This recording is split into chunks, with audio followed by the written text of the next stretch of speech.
I don't understand how the process got me to Emma. We're so different on so many levels. I don't understand. I don't get it. And it's really frustrating because this is my life you're fucking with. I struggle a lot with people that are forced telling people that, oh, you're not my type. I wish Married at First Sight would make it a rule that no one is allowed to talk about their type. End of story. Because no matter which country you watch it from, everybody's got you're not my type. Your type in the real world has failed to accept you. So what makes you think that they're now suddenly going to accept you in the experiment and they're going to find that person that's your type that's going to agree to come and marry you? Make that make sense? And the audacity for this man to be so disrespectful. Oh my God, I don't like it. He's got issues with his family. He needs to go home, I swear. And he needs to go and solve his issues with his twin sister instead of him bringing his wife down. Caspar gets on my last nerve. Caspar, of all the husbands at the moment, is getting on my last nerve, and I wish he could go home. But anyway, I digress. Hey there, thanks for stopping by. It's your girl Valerie. I know I still have a sore throat. I enjoyed Bali too much. I lost my voice, but I'm trying to catch up with my reviews. Anyway, thanks for stopping by. In this episode, I'll be reviewing Married at First Sight, Season 9, Episode 8. If you're new here, don't forget to subscribe, click the like button, turn on the notification bell for when I upload new videos, and definitely leave a comment. Well, it's time for the first commitment ceremony, and I can't wait to see what's going to happen because these participants have been very messy. They have been very messy and very upsetting in some of the things they've said to one another or some of the things that they've done. Anyway, so you have all the couples on the day of the commitment ceremony. Some are excited, some are nervous, obviously because of their situations that they're in regards to their marriages. You have Kieran and Christina. They are happy. Kieran and Christina somehow have found the person that they wanted in whoever they're matched with. I think it's gone from her sort of saying that I want a man who's this tall and that and the other, and she's seen qualities that far surpass the height. So she's content with that, which was very cute to see. You have Sasha and Ross. They are happy as well. They're in a good place. They like their match and they have no problems at all. Emma and Caspar. Caspar for me, I'm sorry, today my voice is completely gone. Emma and Caspar. Caspar for me is a bit difficult to understand because I don't get where he's coming from, in the sense that he's talking all this game and, I want to know why the experts matched me with her. What is it about her that, they felt was appropriate, because I haven't seen what I asked for. And it's like, you're not in a restaurant, love. You're not in a restaurant. You can't ask for a menu and then choose what you want off the menu. This is a person, so you're not going to always get what you want. You might get some qualities, but you're not going to get 100% everything you want and you wished for. Because if you could do that, you could have gone on a dating app and filled in the information needed and found your person. So please sit down somewhere. I'm not buying that nonsense. Charlie and Eve are still separate because apparently Eve feels like they need to speak with the experts first. She feels like she's the one who's done wrong. And for me personally, in the Charlie and Eve situation, I feel they're both 50% responsible for the situation that they're in. And I don't feel like, Eve is the victim as much as she wants to play the victim. I think she's just using that to sort of try and hide behind her shortcomings because she hasn't been the best partner to her wife. So please sit down. You have Adam and Polly. They are another couple. They're very strained. Obviously, Adam is trying to minimize whatever his point scoring comment was. And it's like, buddy, please sit down. We're not here for this. We're really not here for this. You made a very insensitive, inappropriate comment. The least you can do is apologize to your wife and keep it moving. You can't keep continuing to sort of ignore it and make it seem like she's making a mountain out of a molehill when you know exactly what you did. You know you were wrong. And so please own up to your mess and let's get it moving. Alex and Holly, obviously they're upset with one another because of the situation that they're in. Everybody sort of discusses them and says that and agrees that their communication style is crap. It really is crap. They're very poor communicators and they're very sort of combative in how they don't sort of communicate from a place of love. They communicate from a place of I want to be correct. So I don't get that. And then Austin and Rochelle. Rochelle has finally surfaced. She seems very happy. She said she's spoken to a couple of friends, so she seems in a good place because all the other couples were worried about them, that what's going to happen with them if Rochelle doesn't turn up. So she did turn up. She was happy to see her husband.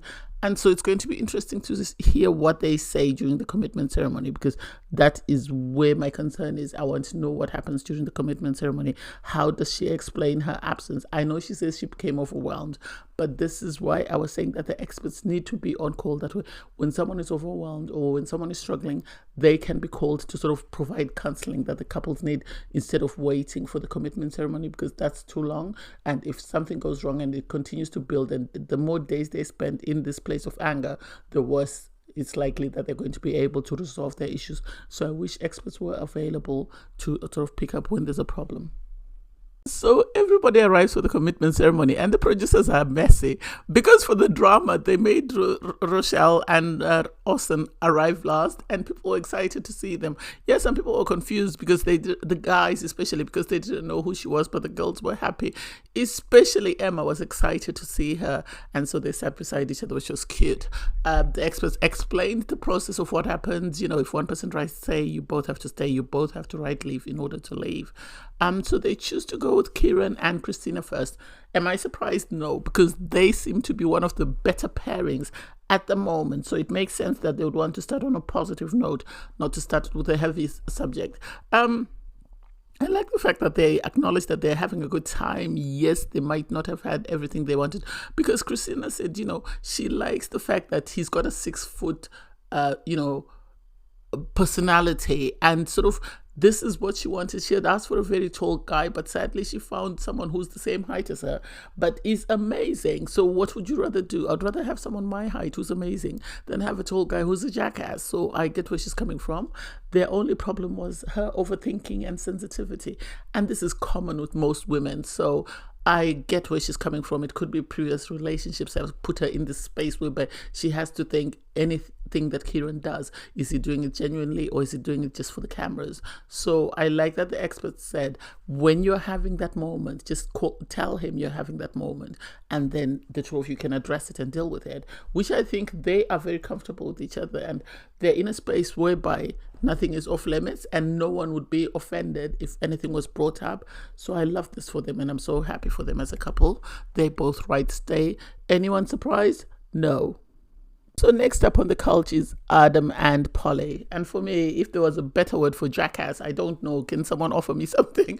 Because I dislike this man. I always try and avoid saying I hate people, because I don't know anyone 360 of them to say I hate them, but there are qualities about him that I dislike, and especially the way he talks about his wife.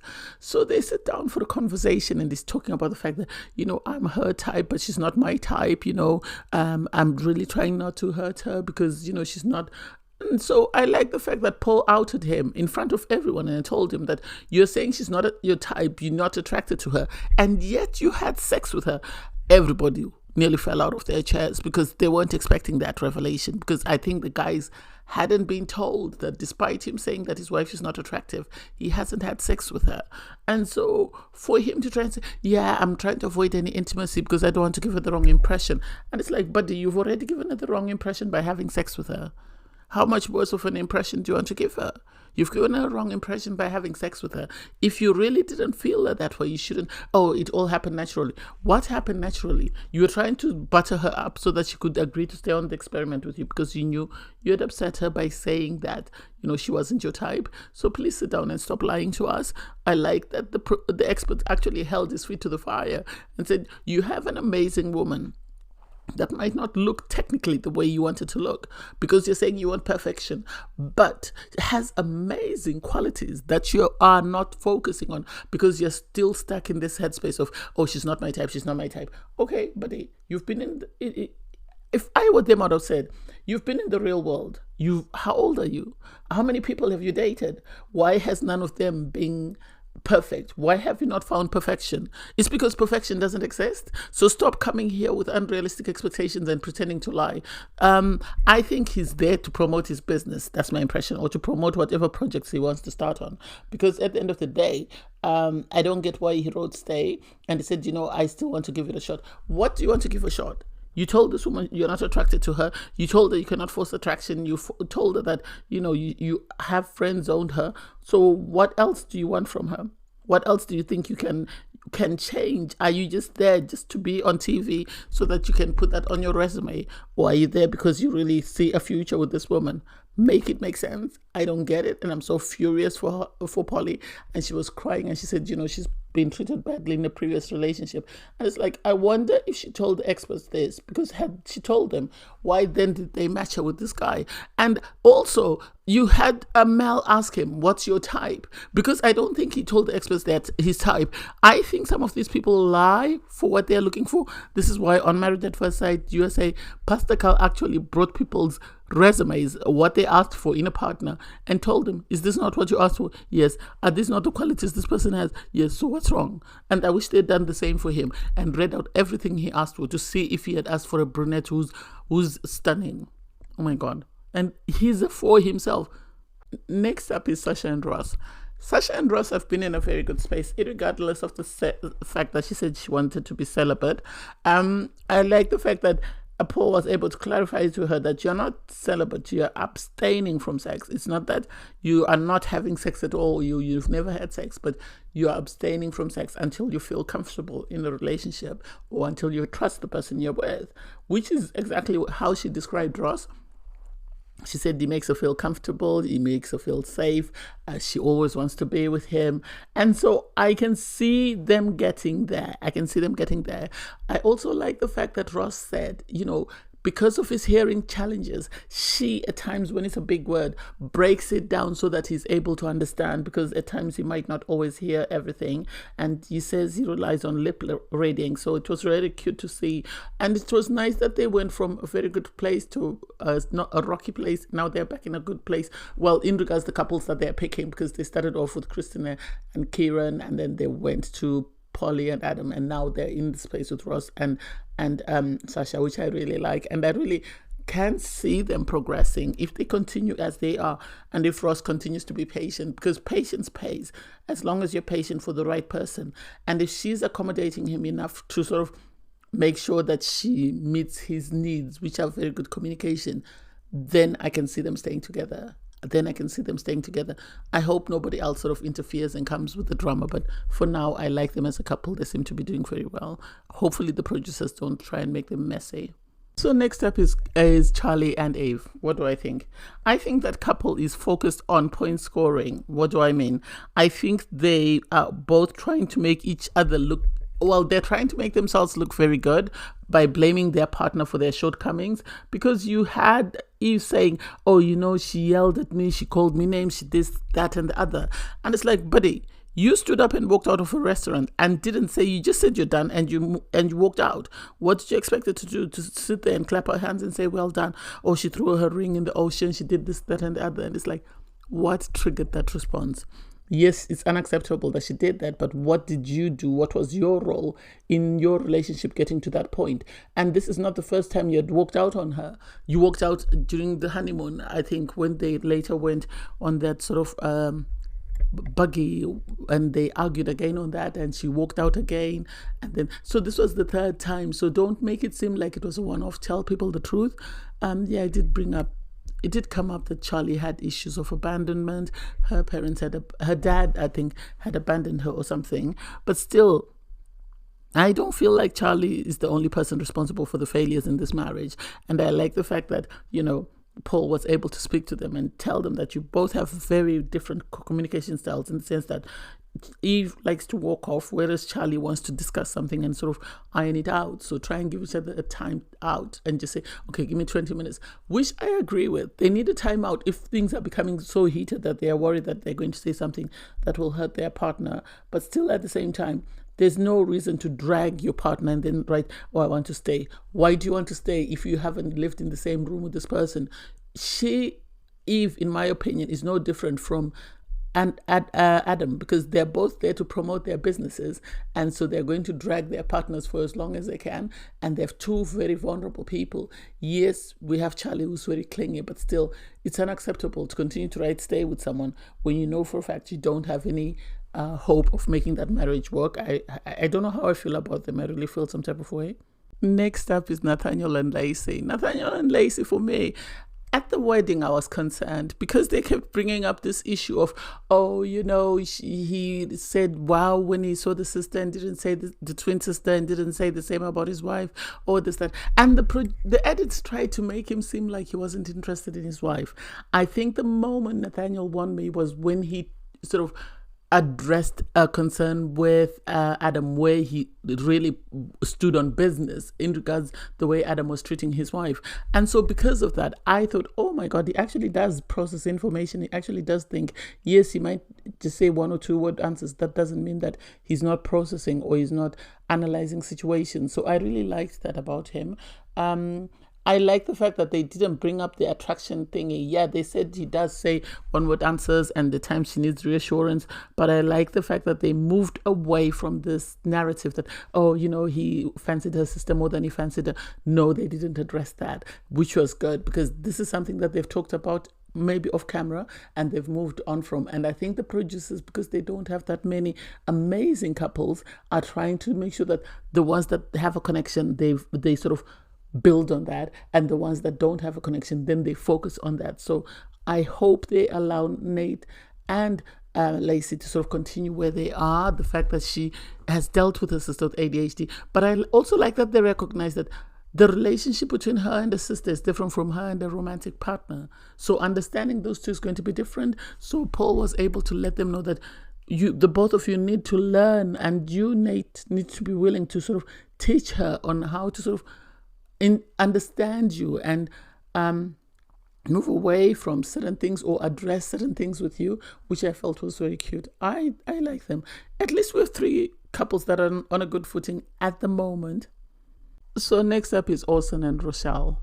Orson and Rochelle, for me, I think they're a good match. Yes, there is the age difference, but he seems to be very mature given the fact that he's younger than his partner. So I don't get why she is sort of having these anxieties whereby she's struggling to sort of cope with being married to this man. Yes, it would be concerning if someone told you that they are an actor and they're on a reality TV show, because then you start to wonder, are they here because they are looking for opportunities for their career, or are they here because they really want to get married and they see a future with me? So I get where she's coming from. I like that the experts explained to her that you can't pop in and out. This is not a restaurant. You can't pop in at women, then go back when you're not interested. If you're here, you're here. If you're not, you're not. It's not an if or maybe. It's a I'm here to stay or I'm gone. So that was good, because then she had to sort of ask herself that, do I really want to do this? Yes, they are right to say she's got control issues. She's someone with a high power job. She's someone with a career, and she's older, so she's been on her own most probably for a long time, and so the idea of giving up control might be sort of scary. And also I like that Mel said to her, a lot of people struggle with the experiment. If you were to ask your peers in this group, some of them have wanted to leave and go home, but instead of doing that, they have stayed because they see a future with the person that they're in a relationship with. So you need to understand that you walking off to decompress might be good for you, but it also affects everybody else in the group. So that was cute. That I liked, and I really felt was very heartwarming. So they then asked them, do you want to stay or do you want to leave? They both decided to stay. Am I surprised that they stayed? No. Everybody wants to be on TV, so everybody's going to do and say anything to stay for as long as they can. So I love that for them. How much longer they can make this work, I don't know. I think the more she gives up control, the better they will be as a couple, and they'll be in a much better headspace, because I see a lot of potential, because it seems like Orson is very emotionally intelligent and is very aware of himself. Yes, they both come from 2 different angles, whereby one is a follower of rules and one is a rule breaker. So it's going to be a matter of them compromising and deciding, do I really see myself with this person, or do I think they're not my person and it's time for me to hit eject and go home? I can't wait to see what happens in the coming weeks. I hope they don't sort of taint Rochelle in the same way that they did Portia. In the end, Portia appeared as someone was very mean-spirited, someone was power hungry and stuff. So I hope they don't do the same to Rochelle. To say Caspar annoyed me is an understatement. It really is an understatement. It's the audacity for me. It's the audacity to be so disrespectful. Anyway, Caspar and Emma are the next couple up. And for me, I hope he watches himself on TV after this. And I hope he sees how negatively he comes across. I see why he doesn't get along with his sister. I see why, because nobody would want to put up with that. And it's a pity that Emma has been saddled with this man and she now has to bear with him for as long as they stay in the experiment. Because they did discuss the fact that, he didn't find her attractive, and the fact that he said, she wasn't his type. He wanted to know exactly why he ended up in the process with her instead of what he asked for. And it's like, this is not a restaurant. I've said this before. You don't come in and pick up what you want off a menu card and they deliver it to you. Chances are, even in a restaurant, even if they have pictures, the food is not going to look exactly the same as it did on the picture. So the audacity for him to be a 3 and then have all these demands and all these things that he's talking about doesn't make sense to me. I like the fact that Paul stood on business and told him, we didn't match you just for the sake of matching you. There are a lot of things that you're compatible in, your attachment styles. I feel like the reason why he doesn't like Emma is because, as Paul said, he's not physically attracted to her. I think, she reminds him of his sister, but I think there are challenges that his sister's posed in his life, or maybe there's envy or jealousy when it comes to his sister, because I don't quite get why he doesn't get along with his sister. I couldn't quite pick it up at the wedding. I found him disrespectful. I really did. I found him very disrespectful. And it's heartbreaking because you have these women that find these guys attractive and tell the guys that they find you attractive. And the moment that they say that, these guys become big-headed and think they're God's gift to womankind. Caspar's not a gift. He looks like some old farmer from the, some old English, village. And for him to come here and sit there and talk to this woman like that, I did not like that at all. I didn't like it, and I don't know why he decided to sort of write stay. I think he's trying to sort of promote something. Whatever he's trying to promote, it's going to backfire, because the more he talks about his wife like this, the worse it's going to become, because even when he's asked for his decision, he waffles and waffles and waffles for God knows how long, and then eventually says, I've decided to stay. Why are you staying if she's not your type? Why are you staying if you don't find her attractive? Why are you staying if you say she reminds you of your sister? How are you going to go from that to being intimate with this person? You've been with her, you've been on a honeymoon, and you still haven't found something you like about her. Make it make sense. I don't get it, and I really don't like it, and I have a lot of distaste for him and Adam. At the moment, they are the two husbands that I wish had left the experiment. I'm surprised that they wrote stay. So the last couple is Holly and Alex. What do I think? They're a train wreck couple. They're not a healthy couple. Their communication styles are terrible. The experts obviously asked them about their wedding day, and so Alex speaks positively about their wedding day, but with Holly, she's upset because she feels like it was a dream, because nothing seems real at the moment, which is really sad, because they seem to be in a very good space. Their families really seemed to get along. So from them to go from their families getting along to suddenly they're in this space whereby they can't see eye to eye is very disheartening. Obviously, the issue about the wife swap comes up, and it's sad, but the experts gave them room to address their issues. Alex should have apologized. That's it. Somebody should have told him, don't you feel the need to apologize? For him, he's saying his wife told him she had his back. And sadly, when they came to the group, she sort of ganged up on him. That's the impression that he's giving, that he felt ganged up because his wife sort of joined hands with the team and came after him, whereas they'd agreed that they would stay side by side. He says he wished they had spoken about it in private. Yes, I think he should have owned up to his statement first before she heard it from the other ladies. By the time they got to the dinner party, she would have told the ladies, I'm aware of it, he's told me, I understand. That way, by the time they got to the dinner party, she'd have said, I've heard about this, I understand. But because he didn't tell her, she is now relying on second-hand information. And she's wondering, that's my opinion of what I think is happening with her. I think she's wondering, why didn't you tell me? Is this true? So are you trying to see if we work? If we don't work, you're moving to the next woman. Make it make sense. It seems she's got a traumatic history. She wouldn't own up to what's happened to her previously. But she sort of implied to Charlene that, you know what, I discussed with you when we had a conversation. So because of that, anything that Alex does that triggers her, she sort of goes into this dark space. She was asked, is there anything you want to address? She wouldn't address it, which I wonder why.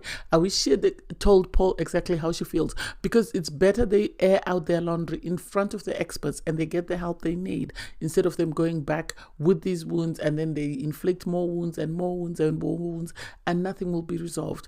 Am I surprised that he wrote leave? No, because he said, if it was in the real world, he would have ghosted her. He's very immature. He lacks emotional intelligence when dealing with certain situations. This is Alex's biggest problem. And for Holly, she decided to stay, I think, because she sees a future with this man. The problem is, as I said before, they had sex. And in having sex, it makes people become emotionally invested in relationships that are not healthy for them. And now she's stuck in this place whereby she really cares about this man, but he's also hurt her so much and she can't move on because he's also given her this positive side. So she's conflicted because he's the only guy to compliment her and make her feel good about herself, but also he's tearing her down just like the previous guys, and she's in this seesaw place where she can't make a decision. I wish she'd owned up to this and the experts had helped them, but then that's just my opinion. So Holly wrote stay, Alex wrote leave, but she gave Alex the option that if you want us to leave, I'm happy to change my answer, because I like the fact that she gave him the option for both of them to leave, because she said, I don't want to force you to be here if you feel you do not want to be here. Anyway, he decided to stay, so I can't wait to see what happens next week. Hopefully they're able to turn it around, but there's been so many wounds inflicted. It's going to take a lot of counseling and therapy for them to move on, and it's sad because their families really got along and they are in this dark space whereby they're struggling to sort of find their way out. Anyway, we'll see what happens. Thanks guys for watching. Please don't forget to like, share, comment and subscribe, and click the link in my video to watch my review from episode 7. Bye guys.